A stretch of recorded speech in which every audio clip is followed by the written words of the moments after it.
ব্যক্তি, কোনো রাজনৈতিক দল আজকে আমরা দেখতে চাচ্ছি যে গণভোট হয়ে গিয়েছে, সেই গণভোটের রায়কে ভিন্ন খাতে তারা প্রবাহিত করতে চাচ্ছে।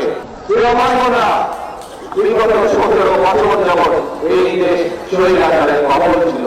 2024 সালের 5ই আগস্ট বাংলাদেশের ছাত্র জনতা ঐক্যবদ্ধ হয়ে স্বৈরাচারকে বিদায় করেছে। প্রিয় ভাই বোনেরা, এখন হচ্ছে দেশ গঠনের পালা। এখন হচ্ছে এই দেশকে আমাদের গড়ে তুলতে হবে। এই দেশের মানুষের জন্য কর্মসংস্থানের ব্যবস্থা করতে হবে। এই দেশের মানুষের কাছে স্বাস্থ্য সেবা পৌঁছে দিতে হবে। এই দেশের গ্রামে গঞ্জে বাস করা মানুষের কাছে ওষুধপত্র, ডাক্তারের সেবা পৌঁছে দিতে হবে। এই দেশের বেকার যুবক বলুন, এই দেশের বেকার তরুণীদের বলুন, তাদের শিক্ষা এবং তাদের কর্মসংস্থানের ব্যবস্থা করতে হবে। এই দেশের কৃষকদের আত্মনির্ভরশীল করার জন্য তাদের পাশে এসে দাঁড়াতে হবে। এই দেশে আমাদের গাছপালা কমে যাওয়াতে বৃষ্টি কমে গিয়েছে, সেই জন্য বৃক্ষরোপণ কর্মসূচি আমরা সিদ্ধান্ত নিয়েছি, আমরা এই পরিকল্পনা গ্রহণ করেছি।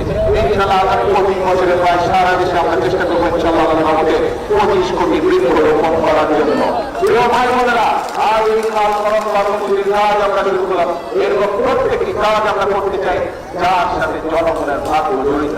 প্রিয় ভাই বোনেরা, এই 2024 সালের 5ই আগস্ট এই স্বৈরাচারকে বিদায় করেছি।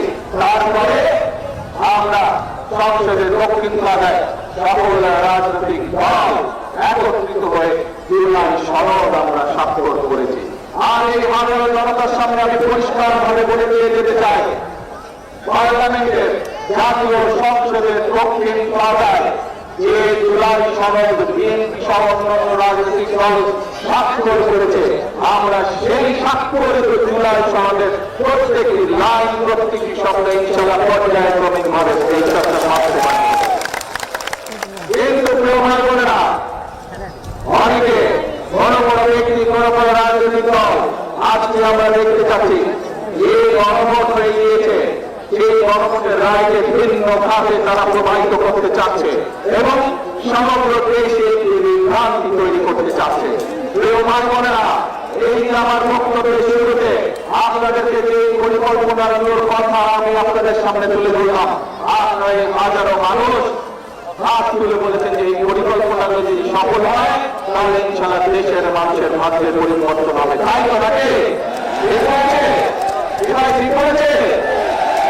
এমন প্রিয় ভাই বোনেরা, আপনাদেরকে সজাগ থাকতে হবে, সতর্ক থাকতে হবে।